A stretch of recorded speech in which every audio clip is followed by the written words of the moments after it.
If you've ever felt infatuated, obsessed, or addicted to someone in a relationship that left you a hot mess, you might be prone to a form of addiction that is just as powerful as any other drug, except it's been normalized by Disney films and movies. That it's normal for love to feel that thrilling, exciting, and intense, but it's not always. If you're prone to emotional addiction or love addiction, as it's called, you might find yourself justifying being in unhealthy, harmful, or even toxic relationships that completely hijack your life because you are in love. I'm going to unpack this love addiction dynamic today, and make sure you stick around to the end of the lesson because I'm going to show you how to heal it. And if you're new to this channel, welcome. My name is Amy, and I help women that are stuck in patterns of self-abandonment that keep attracting them toxic and unhealthy relationships.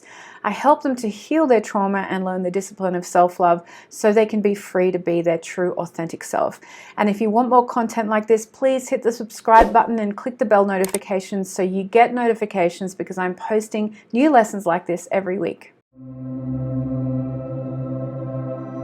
Before we begin, Heal Your Heart School is open for enrollment, so if you'd like to know more about how to apply for that, stick around to the end of this lesson. Let's firstly look at the difference between what true love is and what a love addiction or an emotional addiction to a person actually looks like. When there's a love addiction dynamics at play, there's this constant making up and breaking up, making up, breaking up pattern that goes on. The relationship itself is extremely unstable, and you yourself can't focus really on anything else except for them. You've got this deep fear of losing them. There's this real instability, and between the two of you, there's more unstable behavior and unstable relating than there is stable relating and behavior. And you might feel a bit like your mind has been completely hijacked by the other person and by the relationship. And in general, they're not treating you well, right? There might be a lot of breadcrumbing going on. You might define it as a situationship, and you've got obsessive thoughts about them and about the relationship. You feel like you're kind of stuck or trapped in this situation. Like I said, it's really hijacked your internal body and your internal mind, as opposed to real love that feels grounded and safe and secure and really embodied. Like you can really feel in your body that you are loved. And that comes not just from what they say, but actually from what they do, how they show up in their actions over time.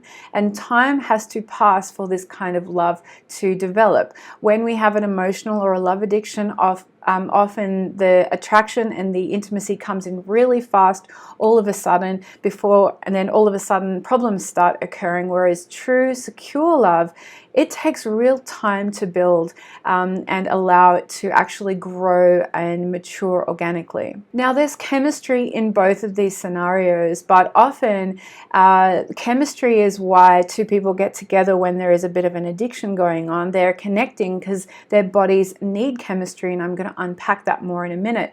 But in a secure container of healthy love, there may be some level of chemistry there. Ideally, there is. There's not a huge amount that causes us to be completely distracted, but most importantly, when that chemistry wears off, because it does wear off after about a year, there is still a beautiful connection there. There is still that friendship, there is still that intimacy, and the chemistry isn't needed in order for that bond to exist. Now, if you struggle or are prone to emotional addiction and love addiction type connections, you might notice that your pattern of dating and being in a relationship is that you are in a lot of relationships in your life, and they might only last for 1 to 2 or 3 years. And some people call this pattern serial monogamy. I know myself that I was in my past, before I healed this, a serial monogamist. And I didn't realize it at the time, but I was sticking around for the chemistry. And when the chemistry wore off, it just kind of felt like the relationship needed to end, or it was just unstable, too unstable for it to be warranted to keep going. And like I said earlier, the chemistry was needed for the bond to actually be there. So as soon as the chemistry wore off, it felt like the relationship kind of naturally ended. Whereas in a secure, healthy, loving relationship, you're there, you're committed to warts and all, and it's actually going to feel really quite boring and safe and predictable.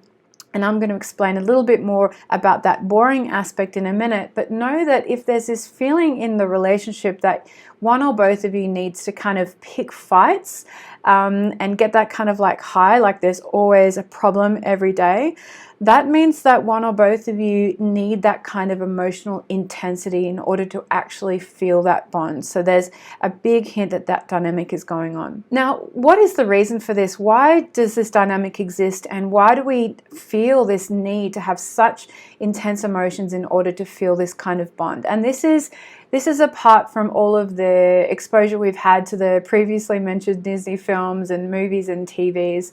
There's actually a real reason behind why this is. And it's because some of us experience love in our earliest relationships when we're, with our primary caregivers, when we're 2 or 3 years of age. We experience love to be really volatile. We observe it in the family home, we experience it in our direct relationships with our caregivers, and it's what our body then gets wired to experience love to be. Now, underneath this kind of need for excitement and emotion that gets wired from a young age, we're actually in the addiction kind of process, we're avoiding feeling deeper feelings. And those deeper feelings are just intolerable for our body to actually allow. And they might be deep feelings of loneliness or sadness or deep feelings of abandonment. So, for example, if there was this kind of feeling of always being rejected when you were young, you will have covered that over with this kind of like need to get attachment, which if you watch this channel, you'll know that that's an aspect of our kind of insecure attachment bond. And a part of that is that we create a bit of a fantasy around the person we're needing connection with, our mum, our dad, our primary caregiver, in order to kind of cover over this deeper feeling of rejection that we just can't tolerate. And so a part of that fantasy bond is this kind of addiction to the emotions that are at play, and particularly if your caregivers were really intense with their emotions sometimes and then withdrew their emotions other times, your body was then getting wired in to experience that as connection. Now, unfortunately, this feeds and creates kind of parts within you. And one of those parts you might be familiar with is your inner critic. And our inner critic has a tendency to personalize external situations, which means when you see something going on, like your mum and dad having a fight, you in yourself as a young child think that that is because of you, and this inner critic is formed. And the reason that happens is because it's safer for you to believe that what's going on out there, which is so unhealthy and so unstable for your sense of safety and connection, what's going on out there is so unsafe for you and your survival. It's better for you to believe it's something you've done that you can control and have some kind of control over than there might be a potential threat to your safety. And so that inner critic starts to personalize this situation, and that makes you need to escape even more, because as I'm sure you're aware, if you have an inner critic, our inner critic can be absolutely brutal. And addiction, emotional addiction, or even eating or drinking or whatever it is a much more pleasant way to escape from that internal dialogue. So in childhood, if there were these really strong emotions present in any of the attachment figures that you had between, them, or between you and one of your attachment figures, it's likely that you were wired for this kind of need for intense emotion. And like I said earlier, there's this kind of like abandonment, rejection dynamic in the childhood kind of home that makes you need to then have this fantasy bond so that you kind of feel safe in your body. And then when we move into adulthood, this translates into intimacy issues, because we've never actually had a chance to be openly seen and heard for who we are when we were children. We don't actually feel safe with who we are. Our inner critic is shaming us and telling us that all these things going on outside are our faults. And what results is we have this emotional home that is very tumultuous, and this becomes normal for us. And interestingly, as we then develop our body's physiology, our hormones, chemicals, our posture even, this all develops over this emotional home, and it actually influences hugely who we are as adults, and it really informs our personality. So we get used to living in this kind of high roller coaster state, and then we'll have these kind of crashes, and then we'll need to get high again in terms of experiencing emotion. But what this does over, years, decades, is it makes us desensitized to emotion. And so we actually then need to feel more stress, and we need to feel more anxiety in order to feel like we're in love. So that's why we then find ourselves in really stressful, unhealthy, even toxic relationships that are giving our emotional high to us that we need, and we are thinking that this is love. Now, as opposed to a secure, healthy connection, as I'm sure you can imagine, it is really absent of a lot of those emotional roller coasters. Sure, there are going to be natural ebbs and flows of connection and disconnection in any healthy container, but because they're so subtle and they're so mild, and we've come from this kind of huge roller coaster our whole life, we are going to think that secure, healthy love and healthy potential partners feel boring to us because they're not giving us that emotional high that we need to feel that feeling of love because of that desensitization that I mentioned. And unfortunately, if you are prone to emotional addiction in this way, this is going to keep you stuck in patterns of attracting emotionally unavailable partners, because they are the types of partners that can give us this high of emotion that we think is love. So please let me know in the comments below if this is landing for you. If you have any questions, I would really love to hear from you. So obviously it is so important to heal these patterns. And when I woke to my own love addiction patterns, it became my sole focus, because I could see that if I could heal my need for high emotions, and if I could gain emotional sobriety, it was going to be so significant in the way that I relate and create relationships in my life.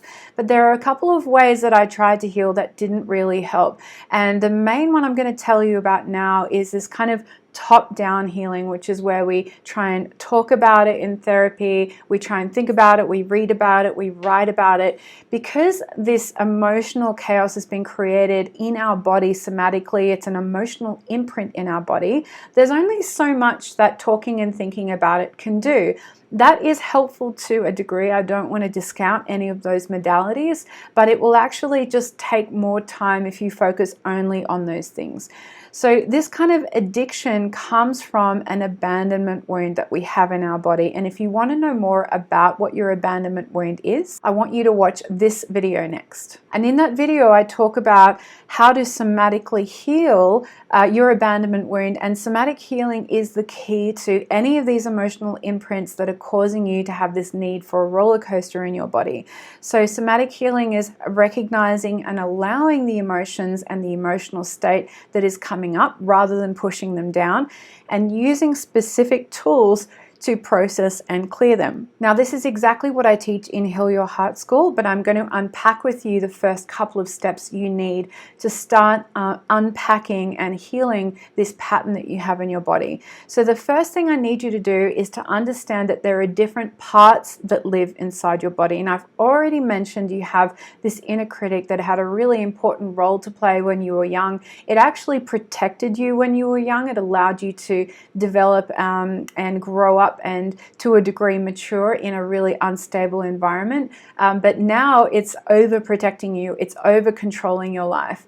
All right. So if you have any kind of like underlying anxiety, or anxiety is a strong emotional home for you, it's like your baseline, chances are you have a really strong inner critic, and you need to start listening to the words and the thoughts that your inner critic is saying to you. So start paying attention to those words, get them out, because at the moment they're probably so enmeshed with you that you think that that's just you. But it's possible to actually extract out the dialogue and the thoughts from the inner critic from who you are.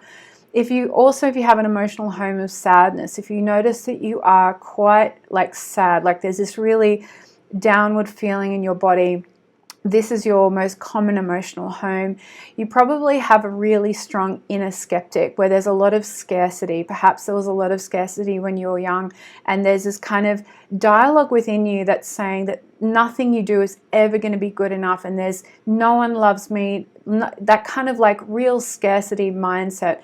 That is your inner skeptic. And in the same way, I want you to recognize those thoughts, separate those thoughts out from who you actually are, because you are not one in the same. That is just a part of you that's formed as a coping mechanism from your experiences early in childhood. Now, I'm going to talk about probably the most important part, and I want you to understand that when we bond in this way, when there's a lot of chaos and a lot of, emotional roller coaster going on in our early years, we learn to attach to our caregivers in this kind of fantasy way, and it comes from a really young part within us, right? We were young when we attached, and this young part kind of forms this insecure bond. And even though our body grows up and our, every part of us matures, this part of us that bonded with our primary caregivers actually doesn't mature. It stays effectively the same age throughout all of our years. And what you'll notice then is when you bond as an adult,